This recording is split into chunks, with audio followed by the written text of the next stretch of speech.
Pour ne rien rater de nos programmes, n'oubliez pas de vous abonner à nos deux chaînes YouTube, le Média TV et le Média 24/7, et d'activer la cloche. Bonjour à toutes et à tous, ravi de vous retrouver sur Le Média pour le récap. Du lundi au jeudi, on revient sur un sujet sans filtre et sans langue de bois. Mais avant de commencer, un message important, nous avons besoin de vous. Le Média a lancé Riposte, une campagne de financement citoyen pour nous permettre de continuer à vous proposer une information libre, indépendante et populaire. Dans un contexte où des fortunes privées comme celle de Pierre-Édouard Stérin cherchent à influencer l'opinion à coups de millions d'euros, nous devons nous organiser collectivement. Alors aidez-nous à riposter, parlez-en autour de vous et soutenez-nous si vous le pouvez. Rendez-vous sur campagne.lemediatv.fr pour nous faire un don défiscalisable. 100 € ne vous coûtera en réalité que 34 après impôt. Et maintenant, place à l'épisode 61 du récap. C'est parti. L'eurodéputée française Rima Hassan est la cible incessante de harcèlement et de menaces en raison de son engagement pour la Palestine. Et ça se manifeste le plus souvent sur les réseaux sociaux, mais aussi dans l'espace public, comme vendredi dernier à Paris. Rima Hassan a été prise à partie par 2 employés d'une agence immobilière Orpi de la rue du Faubourg Saint-Martin dans le 10e arrondissement. L'élu a filmé la scène et l'a publiée sur les réseaux sociaux. « On va te la brûler, ta Palestine », répète l'employé sur la vidéo. On regarde. Am Israël Chai, on va te la brûler ta Palestine. Am Israël Chai. Am Israël Chai. Am Israël Chai. Super. Am Israël Chai. Super. Super. Mais vous n'êtes pas en Israël ici. 500 bateaux, Vous êtes pas en Députée Israël européenne ici. de quoi? T'as payé quoi toi? Dénonçant du racisme anti-palestinien, Rima Hassan demande des explications. Sur X, elle écrit à l'attention d'Orpi: « Pourriez-vous m'expliquer comment se fait-il que l'un de vos employés m'agresse de cette façon ?» Elle a également expliqué qu'elle avait été agressée 2 fois en passant à la boulangerie dans la rue. À l'aller, ils étaient 3, je n'ai rien filmé, explique-t-elle. Mais sur le chemin du retour, ils m'attendaient, j'ai décidé de filmer cette 2e agression, indique l'eurodéputé. Les réactions à cette publication sont évidemment nombreuses. En quelques heures, les internautes ont inondé l'agence de plus de 10 000 avis négatifs sur Google. Les commentaires accompagnant ces évaluations sont sans surprise particulièrement acerbes. Certains évoquent directement les menaces proférées à l'encontre de Rima Hassan. L'un des internautes s'indigne: « Insulter des passants en pleine rue alors qu'on est sur son lieu de travail, c'est profondément choquant. Un comportement qui dénote un grave manque de professionnalisme, de respect et d'éducation à éviter absolument. » D'autres s'en tiennent à une critique plus générale du fonctionnement de l'agence, dénonçant notamment un supposé manque de professionnalisme, mais sans apporter davantage de précision. Toujours est-il que la note de l'agence a chuté à 1,1. En retour, la maison mère d'Orpi a publié très rapidement un communiqué salué par l'eurodéputé. Il dénonce des faits graves, totalement inacceptables et contraires aux valeurs fondamentales que défend notre réseau, qui prône depuis toujours le respect, la tolérance et l'égalité de traitement pour tous nos clients. Selon le président d'Orpi, Guillaume Martineau, les collaborateurs concernés auraient été licenciés. L'incident aurait pu s'arrêter là, sauf que dans la nuit de vendredi à samedi, une agence Orpi du 12e arrondissement de Marseille, cette fois, a été incendiée. L'auteur de cet incendie a même diffusé la vidéo sur les réseaux sociaux. Une plainte a été déposée par les gérants de l'établissement pour incendie volontaire et une enquête a été ouverte selon le journal La Provence. D'après les premiers éléments, les dégâts semblent plutôt mineurs. L'auteur de l'incendie avait déposé un liquide inflammable qui s'est consumé avant l'intervention des pompiers. Interpellé sur cet incendie dimanche matin, l'eurodéputée Rima Hassan a répondu que la vidéo était issue de l'intelligence artificielle. Elle a ensuite expliqué que son commentaire faisait, je cite, « référence à l'agence où j'ai été agressée à Paris », visant à démentir le tweet mentionné qui laissait penser qu'elle avait été ciblée, ce qui est faux. Alors, le maire LR du 12e arrondissement de Marseille, Sylvain Souvestre, a sauté sur l'occasion, évidemment, pour taper sur Rima Hassan, la traitant de menteuse. Il a estimé, sur X toujours, que la vidéo de Rima Hassan témoignant de son agression encourage, je cite, « haine et violence contre Orpi et ses salariés les mettant en danger sur le secteur ». Il ajoute que l'eurodéputé serait un danger pour notre République et que si notre pays ne vous convient pas, quittez-le, mais ne mettez pas en danger ses habitants. Cette déclaration manquait bien d'une petite dose de racisme, vous en conviendrez. Cette phrase résonne comme un ultimatum, une invitation à se taire ou au mieux à disparaître. Plutôt que de prendre en compte l'agression subie par Rima Hassan, cible quotidienne d'une hostilité croissante et souvent violente, l'élu marseillais préfère inverser les rôles, faisant de la victime un bouc émissaire. Cette rhétorique, malheureusement trop courante, participe à délégitimer les voix dissidentes, en particulier les voix pro-palestiniennes, et plus largement celles qui dénoncent le racisme ou les discriminations. Au lieu de désamorcer la tension et de condamner fermement les actes racistes, cette attaque politique jette de l'huile sur le feu. On se souvient pourtant, en mai 2020, quand Éric Zemmour avait été verbalement agressé dans la rue, il s'était carrément vu gratifié d'un appel de 45 minutes d'Emmanuel Macron en personne. Rima Hassan, elle, n'a reçu ni reconnaissance publique ni soutien politique équivalent. Au contraire, elle est confrontée à la suspicion et à la minimisation de son vécu. Pire encore, certains lui imputent, même sournoisement, la responsabilité de faits graves, la poussant à se justifier pour un acte dont elle n'est absolument pas responsable.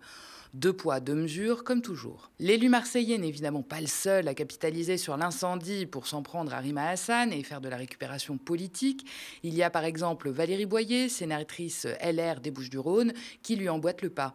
Elle écrit sur X qu'elle se contente d'appeler au calme au lieu de poursuivre sa campagne haineuse et irresponsable. La députée pro-Israël Caroline Yadan a évidemment elle aussi joué sa partition. Elle dénonce carrément une chasse à l'homme diligentée par Rima Hassan, qu'elle qualifie de porte-parole du Hamas et de l'idéologie islamiste. Sans honte, elle écrit que, je cite, « Cette femme est dangereuse pour la République, pour la France et pour les Juifs de France ». Elle réclame qu'elle soit condamnée lourdement. Pour quel motif ? On ne sait pas, sûrement le simple fait d'exister. On peut également compter sur Julien Dray pour monter au créneau. L'ancien président de SOS Racisme, plutôt que de s'indigner de l'agression, prend fait et cause pour les agresseurs. Pour lui, je le cite sur X, un salarié se fit licencier par une société sans pouvoir se défendre et sur la base d'une dénonciation d'une élue qui salit sa fonction en se comportant comme une délatrice sans courage. Une posture de défenseur syndical qui surprend, surtout quand on se rappelle de ses positions concernant Guillaume Meurice lorsqu'il s'était fait licencier de Radio France suite à une blague sur Netanyahou. À l'époque, Julien Dray estimait que l'humoriste devait s'excuser, faute de quoi il n'avait plus sa place sur le service public. Visiblement, la défense des opprimés s'arrête là où commence le mot « Palestine ». Dans tous les cas, l'inversion de la charge est flagrante. C'est encore et toujours Rima Hassan qui est présentée comme la provocatrice alors qu'elle dénonce une agression et subit des menaces. Au-delà du fait que Rima Hassan n'est en rien responsable de l'incendie de l'agence marseillaise d'Orpi, une enquête est en cours. Elle visera à déterminer qui est l'auteur et dans quel contexte a été perpétré son geste. N'oublions pas que depuis le 7 octobre, à plusieurs reprises, les militants pro-palestiniens ont régulièrement été accusés d'être responsables d'actes de malveillance, notamment antisémites, pour au final découvrir qu'ils n'étaient pas responsables. On peut citer par exemple les mains rouges taguées sur le mémorial de la Shoah, les étoiles de David peintes à Paris ou encore des jets de peinture verte sur des lieux juifs dont les enquêtes ont ensuite révélé qu'il s'agissait d'ingérences étrangères, russes notamment. Alors le rappel de ces faits ne vise en aucun cas à minimiser l'existence ou la gravité de l'antisémitisme en France, qui est un fléau réel et préoccupant. Il vise surtout à mettre en avant qu'avant de tirer des conclusions hâtives, il est essentiel de laisser les enquêtes suivre leur cours, car l'instrumentalisation existe et elle peut détourner l'attention des véritables enjeux. À titre d'exemple, à l'automne dernier, une femme ayant signalé des tags antisémites dans son immeuble a été finalement condamnée pour dénonciation de délits imaginaires après enquête, alors même que son témoignage avait largement alimenté le débat médiatique et politique. En revanche, quand samedi, la mosquée de Roussillon en Isère est attaquée par un commando d'extrême droite qui a dégradé l'édifice et collé des tracts aux nombreuses références racistes et néo-nazis, les réactions là sont bien plus feutrées, pour ne pas dire que le silence est assourdissant. Les médias relais de l'extrême droite préfèrent faire front contre la France insoumise. On écoute l'édito de CNews de ce matin. Un journaliste du JDD dénonce les fatwas de la France insoumise. Oui, la fatwa selon la France insoumise. La France insoumise qui lance des fatwas, pas dans des prêches mais dans des tweets, pas avec des mollahs, mais avec des députés bienvenus bien dans ce nouveau tribunal populaire et révolutionnaire. Ce week-end, Rima Hassan passe devant une agence Orpi à Paris. 2 employés, on l'a vu, l'interpellent. Elle poste cette vidéo, les visages, les adresses, le nom de l'enseigne. Tout est livré à la foule numérique et évidemment, les 2 salariés sont aussitôt licenciés. Le lendemain, à Marseille, autre agence Orpi est la proie d'un incendie volontaire. Que fait l'élu de la France Insoumise? Elle insinue que la vidéo de l'incendie est fausse, générée par une intelligence artificielle. Rima Hassan a complètement menti. Autre scène et même méthode, Anthony Smith, eurodéputé de la France Insoumise, qui s'en prend à Optical Center.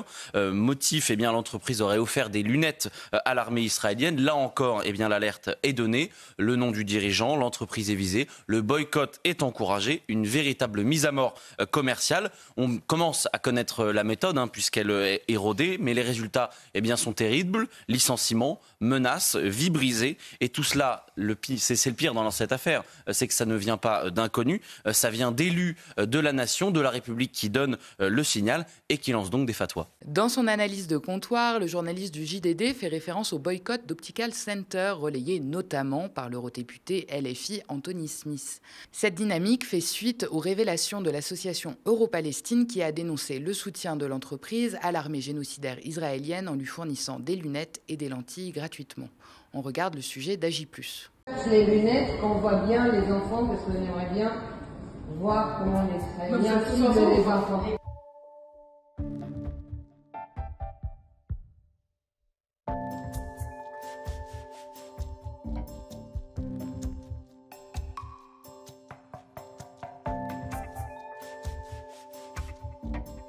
On a la chance de travailler pour Laurent Lévy, qui non seulement a validé l'idée, mais a financé tout. Et c'est parti de là. Dès dimanche, on a commencé à distribuer gratuitement aux soldats. Précisons également que le patron d'Optical Center, poids lourd de l'optique en France, est également soupçonné d'avoir détourné plus de 60 millions d'euros par an entre 2018 et 2022 au détriment de sa propre entreprise dans le but de s'enrichir. La fraude aurait fait perdre 85 millions d'euros au fisc français. Quand on entend l'extrême droite, notamment par l'intermédiaire du JDD, pleurnicher sur la prétendue mise à mort commerciale de l'entreprise à cause de l'appel au boycott, il y a de quoi s'étrangler. Le boycott est pourtant l'une des rares armes pacifiques à disposition des consommateurs. C'est un levier non violent, accessible et profondément politique qui permet à chacun d'exercer une forme de pression sans recourir à la violence ou à l'institution. Refuser d'acheter, c'est refuser de cautionner. C'est opposer une résistance concrète à des structures jugées injustes en retirant son soutien économique. Ce n'est pas un procédé nouveau. Des mouvements de boycott ont marqué l'histoire, de l'Inde coloniale avec Gandhi au boycott des bus Montgomery pendant la lutte pour les droits civiques aux États-Unis, jusqu'au boycott international contre l'apartheid en Afrique du Sud. À chaque fois, ce sont des populations civiles qui, privées d'autres moyens d'action, ont choisi cette voie pour faire entendre leur voix et défendre des principes de justice et d'égalité. C'est précisément ce qui fait du boycott une forme de résistance morale et populaire. Il repose sur la conscience individuelle et collective, sur le refus d'être complice. Il n'a pas besoin de grands moyens, mais de beaucoup de convictions, et c'est peut-être cela qui le rend si redouté par les puissants. Sa force vient d'en bas, de la société, et il est difficile à contrôler. Dans le cas de la Palestine, l'appel au boycott des produits israéliens ou des entreprises complices de l'occupation s'inscrit dans cette tradition. Il ne s'agit pas d'une punition aveugle, mais d'un acte ciblé qui vise à mettre fin à des décennies d'impunité. Et face à l'inaction, voire à la complicité des États et des institutions internationales, il demeure l'un des rares outils concrets à apporter des citoyens pour exiger justice et changement. Et ça marche. Des figures israéliennes elles-mêmes, comme le président de l'Institut israélien de l'exportation, reconnaissent que les boycotts ont profondément affecté l'économie du pays. En 2024, la croissance est à l'arrêt, à peu près 0%, et près de 60 000 entreprises israéliennes auraient fermé. Et comme ça donne des crises d'urticaire à l'extrême droite, laissez-moi vous citer quelques entreprises à boycotter. McDonald's, Carrefour, SodaStream, AXA, Starbucks, Puma, Yves Rocher, SFR. Du côté des banques, il y a la BNP Paribas, le Crédit Agricole, la Caisse d'Épargne, la Société Générale, la Banque Populaire.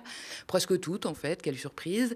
Ou encore, à l'heure de prendre ses vacances, Airbnb, Booking.com, Expedia ou TripAdvisor.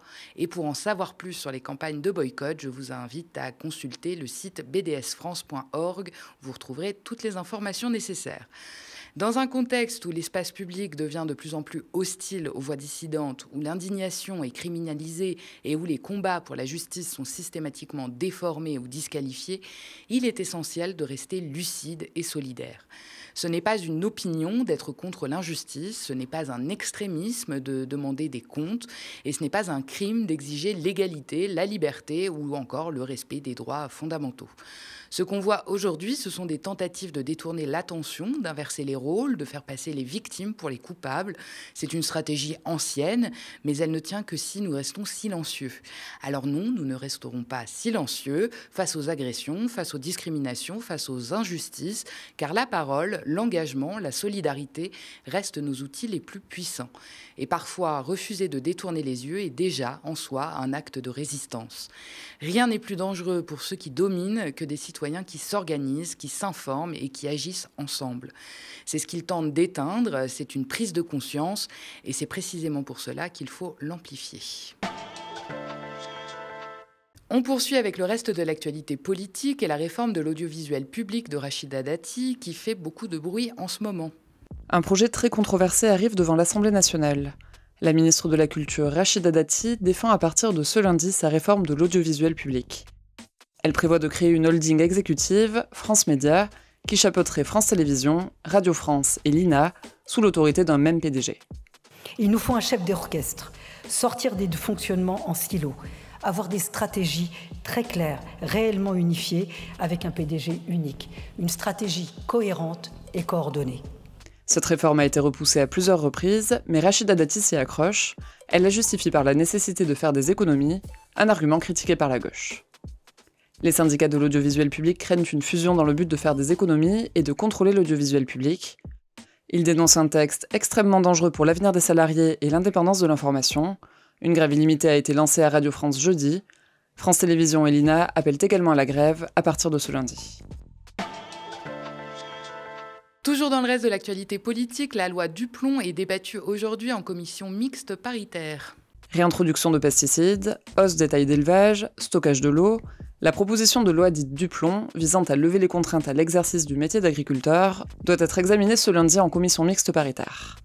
7 députés et 7 sénateurs vont devoir s'accorder à huis clos sur une version commune du texte. La proposition de loi reprend les revendications du syndicat agricole majoritaire, la FNSEA.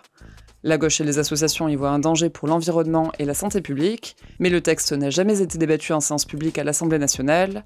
Pour contourner les 3500 amendements déposés, les partisans de la loi avaient déposé une motion de rejet contre leur propre texte.